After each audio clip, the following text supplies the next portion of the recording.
You know, not all monsters hide in the shadows. Some, well, they walk among us, smiling, selling vegetables, raising children, living next door. Okay, that's comforting. Real comforting. But seriously, that intro gave me chills. You're not talking about just any monster, are you? Nope. I'm talking about the monster. The one that haunts every Filipino child's nightmares. The Shapeshifter. The silent killer. The whisper in the trees. The Aswang. Exactly. And welcome everyone to Stories Philippines Podcast, Season 1, Creatures of the Night. I'm your co-host Reed, and over there is Alex. Thanks, Reed, for that. And I'm glad you're here tonight, because we're opening the gate to the dark. We're starting with a creature so deeply embedded in our culture that its name alone, Aswang, can silence a room. But what is an Aswang, really? Is it a vampire, a witch, a ghoul, a shapeshifter? Yes, and also, not quite. Because Aswang isn't just one monster. It's many. It's a category, a class, a reflection of our fears, adaptable, regional, evolving. And today, we're diving into that shape-shifting darkness. We'll cover the Aswang's forms, from the blood-sucking wak-wak to the flesh-eating tik-tik. We'll go back to the 1500s, explore colonial influence, tell real-life stories, and a few fictional ones too, don't worry.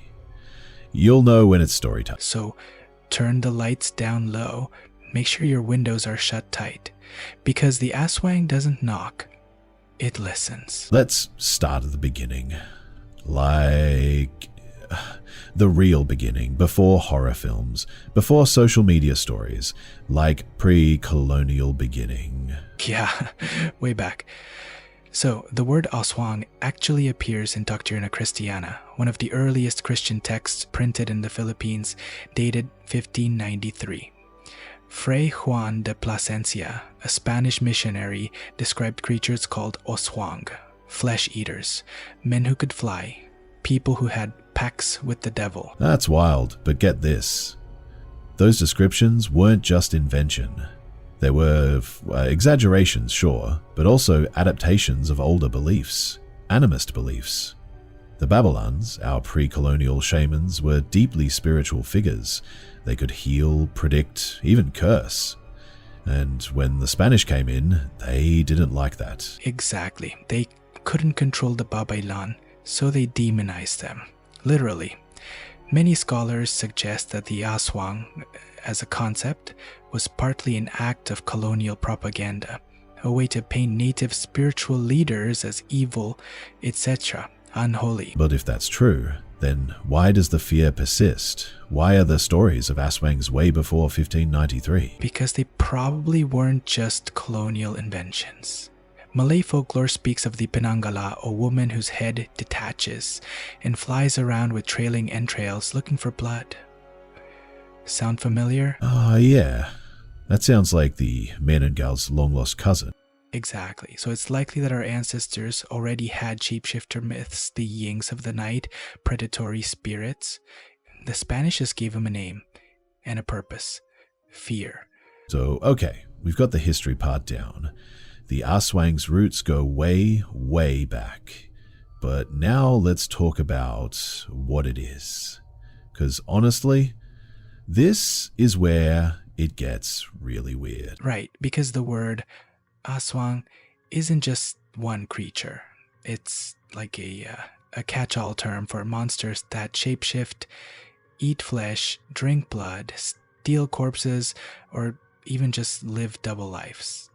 It's terrifyingly flexible. Exactly. And depending on where you live in the Philippines, the Aswang could be something totally different from what someone else imagines. Let's start with the most iconic type, the viscera sucker. This version of the Aswang targets pregnant women. At night, she detaches her upper torso from her lower body, grows wings, and flies in search of unborn children to feed on. That's basically the Manananggal, right? Yeah, that's her. Though some say the Manananggal is a subtype of Aswang, while others argue she's her own category. Either way, she's horrifying. She used a long, tube-like tongue to suck the fetus from a sleeping mother's womb. And the sound she makes. Ah, this is creepy. They say when you hear the tick-tick sound getting louder, that actually means she's farther away. When the sound is faint, that means she's right above you. Right, that reverse audio illusion thing. It's meant to confuse you so you don't run or hide.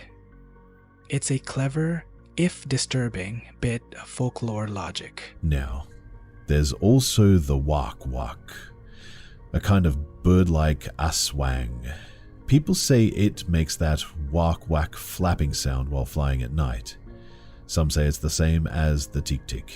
Others say it's a distinct creature that swoops down to slash victims open with claws. Then there's the Guldan Aswang, usually described as a flesh-eating humanoid. They eat the dead. They sneak into wakes, funerals, cemeteries, and replace corpses with banana trunks or look-alike illusions. Classic horror movie stuff. Oh yeah. And that version shows up a lot in stories from provinces like Capiz and Attique. People are terrified to leave the dead unattended because of that. And then there's the dog-like or boar-like Aswang. In some areas they crawl on all fours, sniffing through the night, their eyes glowing red. They're usually associated with corpse theft or ambush attacks on travelers. And don't forget the witch-like Aswang, someone who looks human by day but casts curses and hexes by night. Sometimes they use oil or even dolls, or a paniki, a bat familiar.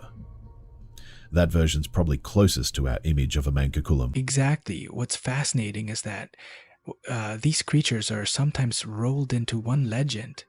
One town might describe an Aswang that drinks blood and eats corpses and turns into a black dog and can fly. It's like a mythical buffet of fear. All the worst possible traits in one supernatural package. And you know what?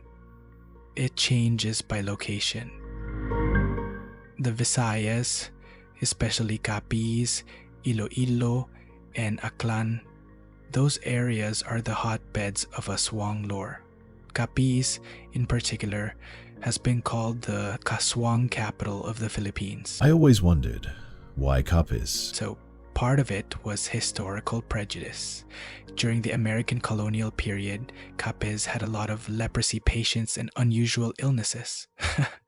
Outsiders unfamiliar with the symptoms assumed something was wrong with the people. Over time, that evolved into rumors. And those rumors became legend. That's so tragic and so telling.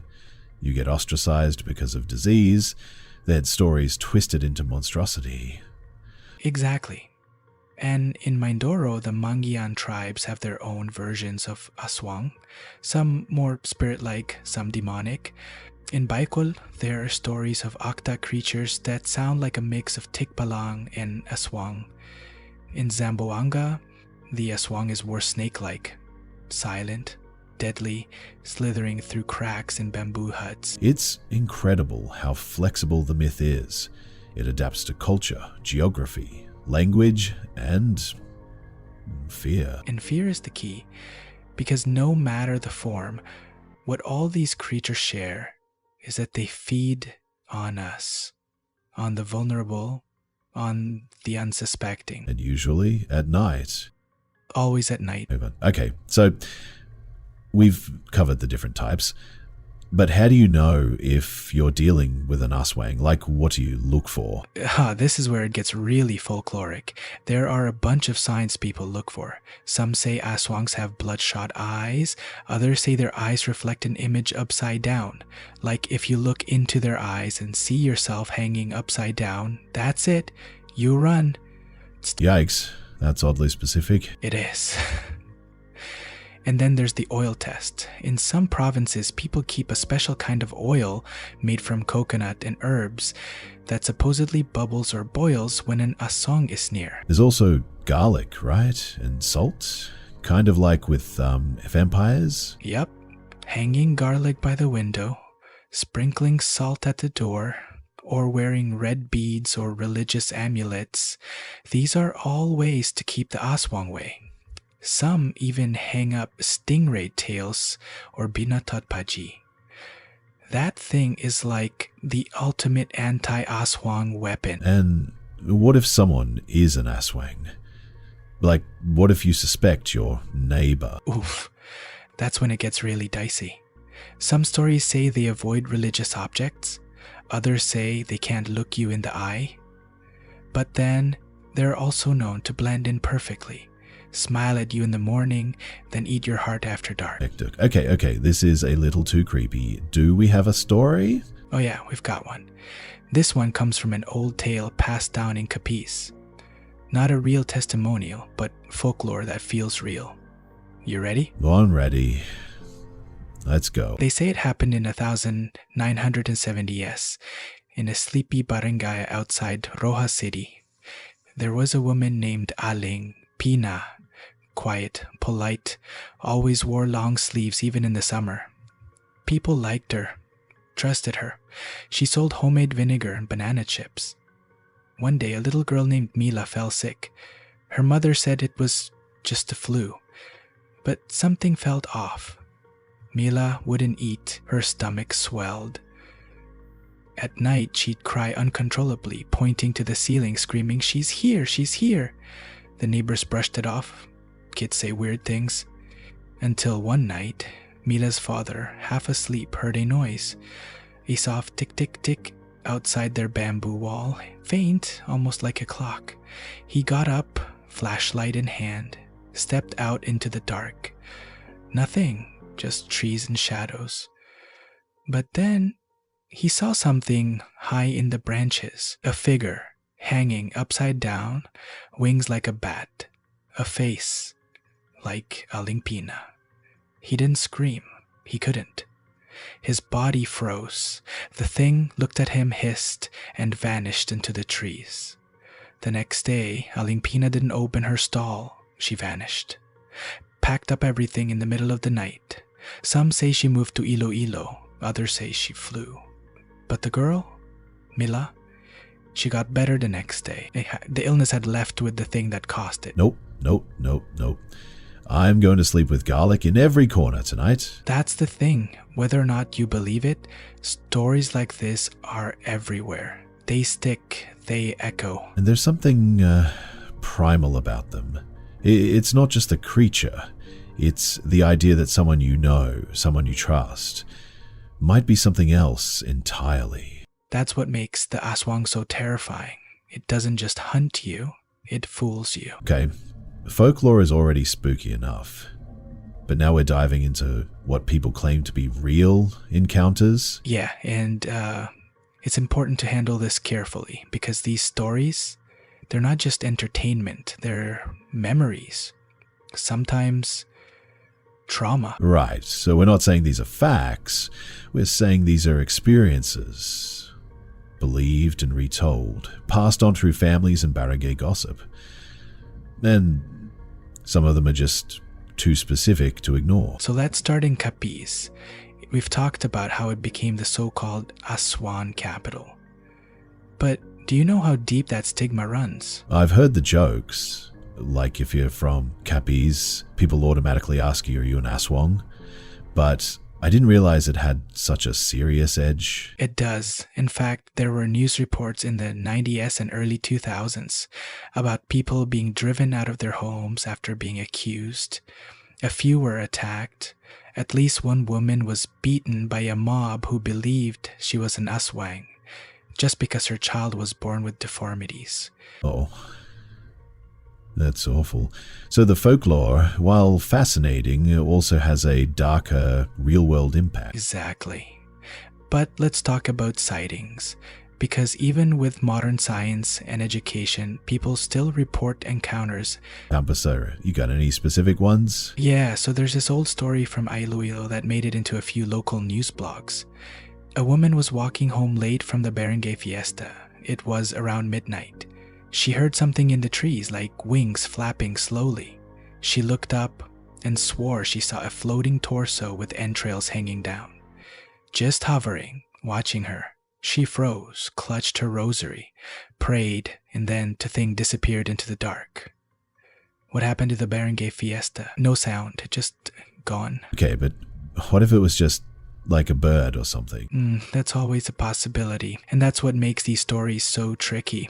Some people believe wholeheartedly, others say it's mass hysteria or sleep paralysis, or even hallucinations caused by stress. But you know what? Whether it's true or not, people believe it. They pass it down, and sometimes belief alone gives it power. Okay, exactly like the case from Mindoro in 2004. A man claimed that a stranger knocked on his stipa hut in the middle of the night. When he peeked through the bamboo slats, he saw an old woman with blank white eyes and long fingers scratching the post outside. She didn't speak, just stared. He didn't open the door, just prayed. By morning, there were claw marks on the wood.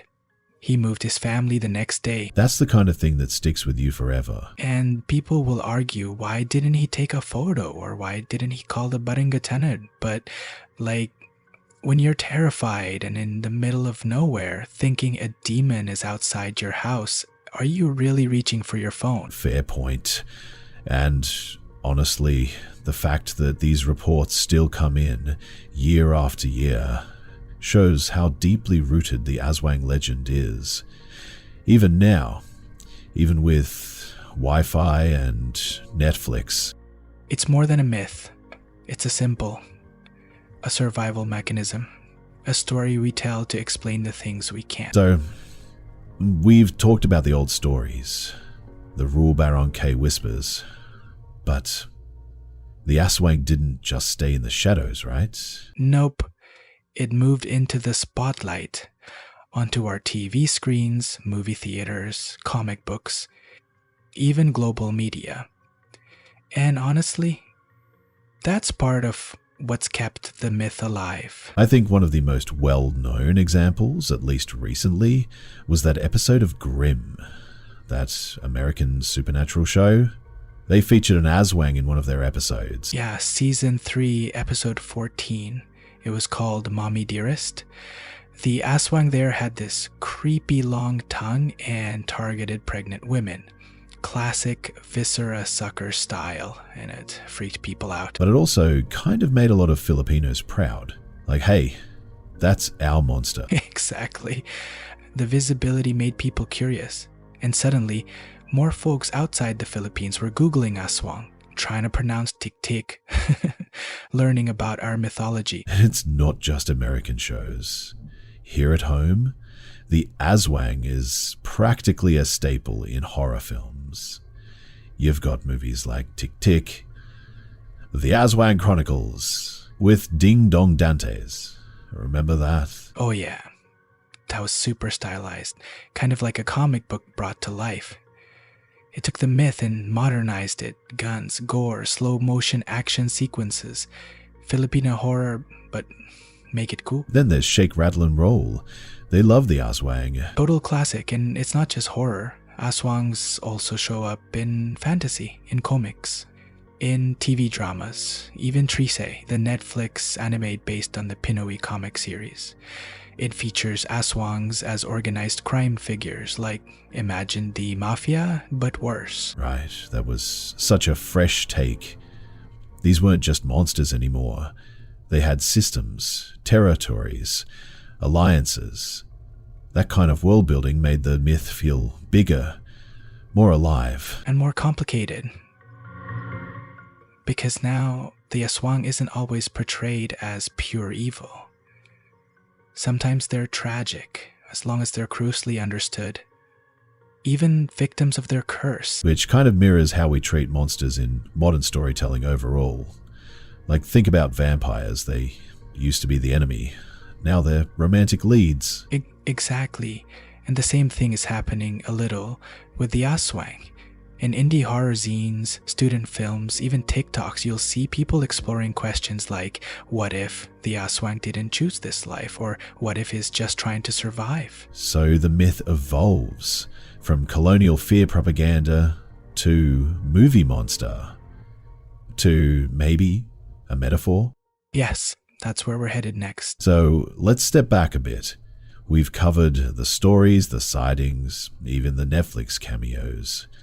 But underneath all of it, there's something deeper, right? Yeah, the Aswang isn't just a monster. It's also a mirror.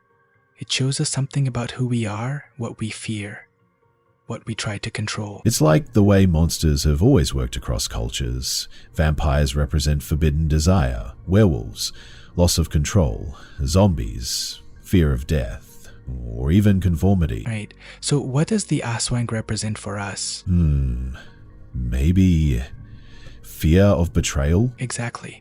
That idea that the monster isn't some stranger, it's someone close, a neighbor, a friend, even family, someone who smiles at you by day and becomes something else by night. That fear goes way deeper than any fangs or wings.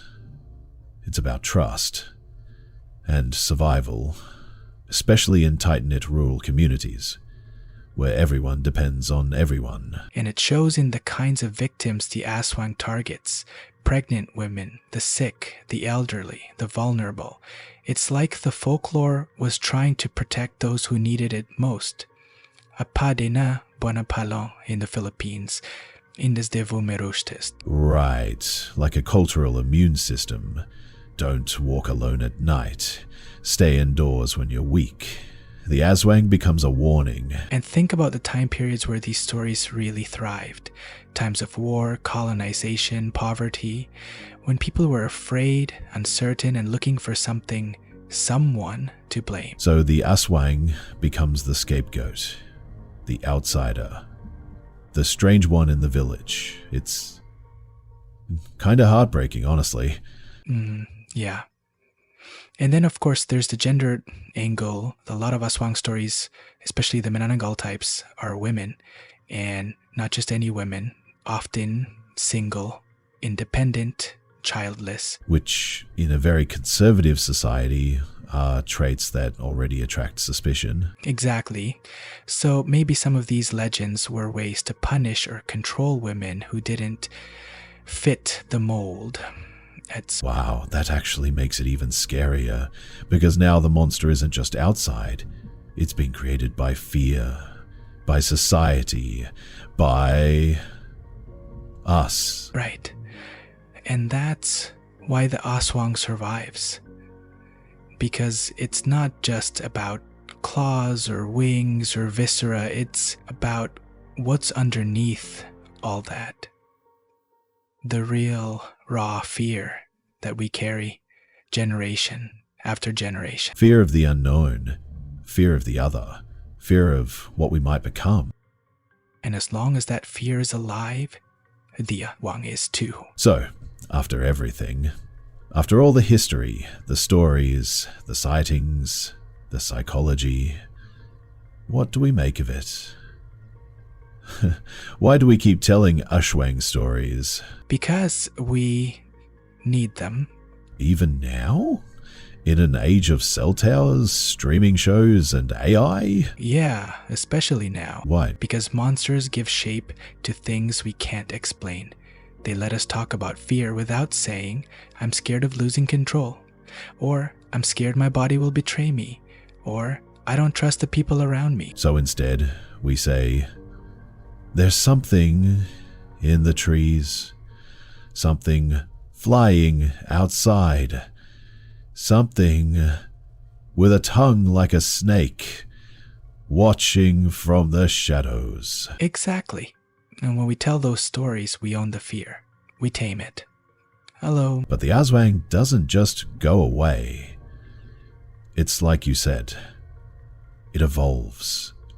It lives in whispers, in looks exchanged at dusk, in rumors that maybe, just maybe, someone you know isn't what they seem.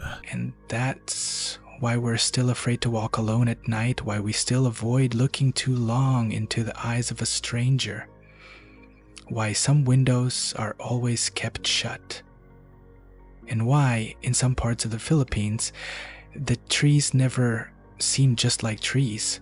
Because we don't really believe in the Aswang. But we don't not believe either. So what do we do with that? We tell the stories. We listen. We remember.